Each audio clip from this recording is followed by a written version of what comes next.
Hello everyone, कैसे हैं आप सब। Welcome back to my channel जिसका नाम है पमी विद तरुणा। मैं तरुणा स्वागत करती हूँ आपका अपने चैनल में। आशा करती हूँ कि आप सब बहुत अच्छे होंगे, मैं भी ठीक हूँ। तो आज जो मैं बात करने वाली हूँ सचिन की मम्मी को लेकर बात कर रही हूँ। बहुत सारी वीडियोस आई हैं कि सचिन की मम्मी ने एक बेटी को गोद तो लिया, एक बेटी के सारी रस्में तो निभाई, पर एक अच्छी माँ बनकर जो अपनी सगी और सौतेली बेटी में जो भेदभाव किया है वो अब जग जाहिर हो चुका है। क्यों? क्योंकि वो यूट्यूब पर व्लॉगिंग करते हैं और व्लॉगिंग में सब चीज़ें नज़र आती है। जिस बेटी के माँ बाप बनकर उन्होंने उसका कन्यादान किया था, जिस बेटी के लिए उन्होंने अपने घर के दरवाजे खोले थे, आज वही बेटी कुछ ऐसा बोल जाती है जो आंखें नम कर देता है। आखिर क्यों ऐसा किया? सचिन की मम्मी देखने में तो, और जब बात करती है तो उनका जो रवैया है उसको देख के ऐसा लगता है कि सॉफ्ट हार्टेड है, बहुत सॉफ्ट हार्ट है उनका, पर ऐसा कुछ नहीं है। जो भी है आप लोगों के साथ है, और सारी वीडियो पूरा देखने के बाद ही कमेंट कीजिए। कैसे हैं फ्रेंड्स? आशा करती हूँ कि बहुत अच्छे होंगे, मैं भी ठीक हूँ। तो जैसे कि आपको पता है कि सचिन की मम्मी ने अभी बीते दिनों में एक, जो आप सबने देखा, क्योंकि सबको पता था कि पूजा, सचिन, प्रिंस, तीन ही उनके बच्चे हैं। ठीक है, पूजा, सचिन, प्रिंस, और उनके बाद प्रिंस की शादी हो चुकी है, सचिन की हो चुकी है और पूजा की हो चुकी है। सब अपनी अपनी लाइफ में बिल्कुल सेटल हैं। बस अब इंतजार है तो किसी गुड न्यूज़ का। तो देखो कब आती है, आप लोगों को भी और हमको भी। हालांकि उनकी गुड न्यूज़ उनके लिए है, बट हम एज ए व्यूवर अगर हम इस चीज़ को देखें तो हमें भी इंतज़ार है तो उनकी उस खुशी का। तो आज जो बात मैं आप लोगों के साथ शेयर करने आई हूँ, उसका शेयर करने का टॉपिक यही है कि उनको बहुत ज़्यादा ये चीज़ें सुनने को मिल रही है, क्योंकि ये बातें उन्होंने खुद ही जग जाहिर की है। अभी वो बेंगलोर में बैठी हुई हैं और बात चल रही है जहाँ पर वो लोग रहते हैं, सिवान में।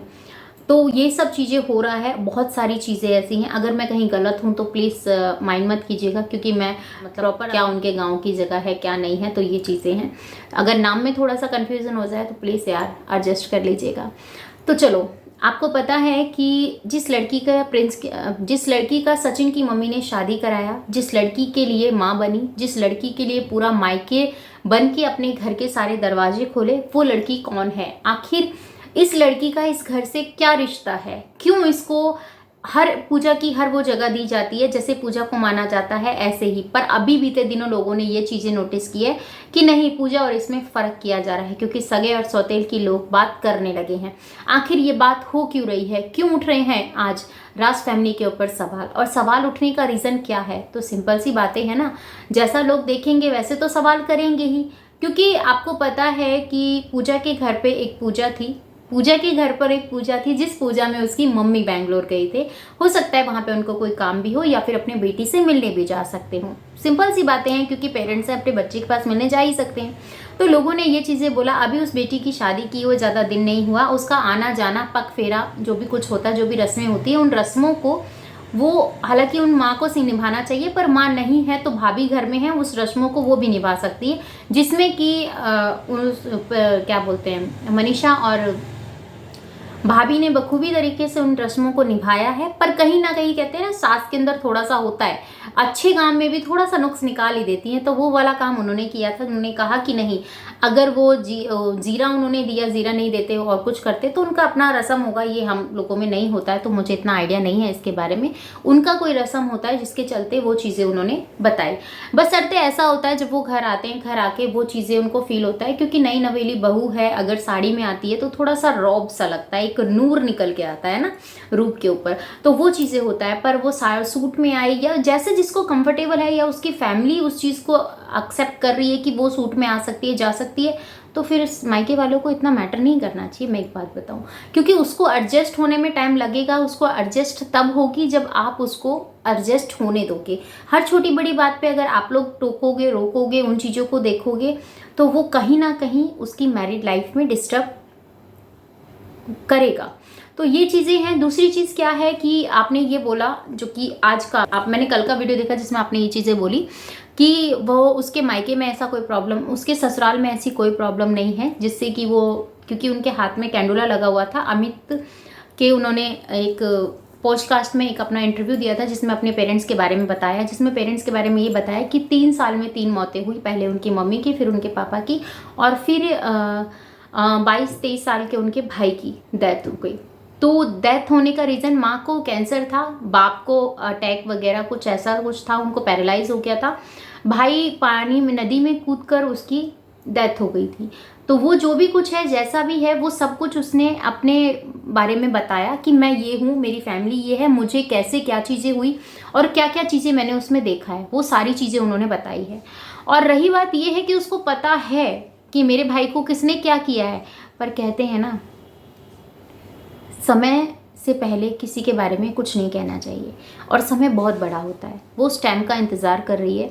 ये चीज़ें जब मैंने सुनी ना कि हाँ, एक बहन को उसके भाई के कातिल को सज़ा दिलवानी है, उसके लिए वो अपनी लॉयर कंप्लीट कर रही है, अपनी पढ़ाई को कंप्लीट कर रही है। क्योंकि आपको पता है, अगर हम सामने वाले को कुछ देते हैं तो सामने वाला प्रूफ के आधार पे अपना लेन देन, तो आजकल आपको पता है सब जगह चलता है, बिना लेन देन के तो कोई काम किसी का बनता ही नहीं है।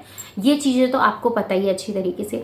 दूसरी चीज़ ये है कि वहाँ पे आना जाना, लोगों को ये चीज़ें बोलना कि जो प्रिंस की मम्मी है वो उस बच्ची का बिल्कुल भी ठीक से केयर नहीं करती हैं, फैमिली को मतलब ऐसे कर लिया है कि हाँ उसकी शादी हो गई है तो ठीक है। नहीं, एक बात बताओ, अगर प्रिंस की मम्मी ने रिस्पॉन्सिबिलिटी ली है और सोशल मीडिया पे इस चीज़ को पब्लिक किया है, तो आपको ये चीज़ें समझनी चाहिए। इज्जत अपनी कोई नहीं उड़वाता है, ठीक है, वो आप लोगों के सामने सच रखते हैं, पर ये है कि वो अपनी बातों को तब रखते हैं जब वो सोशल मीडिया पे बवाल बन जाता है, और जब बवाल बन जाता है तो फिर उनकी सफाई देने का कोई फ़ायदा नहीं होता है। और अक्सर यही होता है आंटी के साथ कि जब वो अपनी सफाई देने आती है तब तक तो सोशल मीडिया पे बम ब्लास्ट हो चुके होते हैं, उनके नाम की धज्जियाँ उड़ा चुके होते हैं लोग। पर क्या करें, जो चीज़ें सच हैं वो तो सच ही है ना। आखिर ऐसा करने के लिए मजबूर क्यों हुई, आखिर आंटी ये सब करने के लिए मजबूर क्यों हुई? क्यों अपनी बेटी के पास जाना गलत हो गया? क्यों उस बेटी का साथ देना गलत हो गया? लोगों ने ये बोला कि आप, जो बहुत ज़्यादा कमेंट्स मैंने देखे हैं जिसमें हद से ज़्यादा कमेंट्स यही आए हैं कि आप दोनों बेटी में भेदभाव करते हैं, उसके ससुराल में अगर कोई प्रॉब्लम है तो आप जाइए, मिलिए, आप उनसे बात कीजिए। तो पूजा ने यहाँ पर अपनी एक बात रखी थी, मैं आपको ये बताऊँ। पूजा ने ये बात बोला था, मैं 6 मंथ में अपने घर आई थी, और वो भी तब वो प्रेग्नेंट थी तब, ठीक है, शादी के बाद वो डायरेक्ट घर नहीं आई थी। तो इस बात से लोगों को ये भी पॉइंट मिला है कि अगर पूजा ये चाहती है कि वो भी 6 मंथ बाद आए या फिर 8 मंथ बाद आए, तो ये तो नहीं हो सकता ना, क्योंकि पूजा के पास पूरी फैमिली थी, ये लोगों का कहना है। उसके पास कुछ नहीं है, अभी उसको नई फैमिली मिली है, उसमें एडजस्ट होने में भी टाइम लगता है। आपको पता है, जब लड़की नई जगह पे जाती है, नए वातावरण में ढलती है, तो सब चीज़ें मैनेज होना डिफ़िकल्ट हो जाता है, कुछ समझ में नहीं आता है। कई बार हम लोग, जो हम सोच रहे होते हैं वो सामने वाला नहीं सोच रहा होता, और जो सामने वाला सोच रहा है वो हम लोगों की समझ के बाहर ही होता है।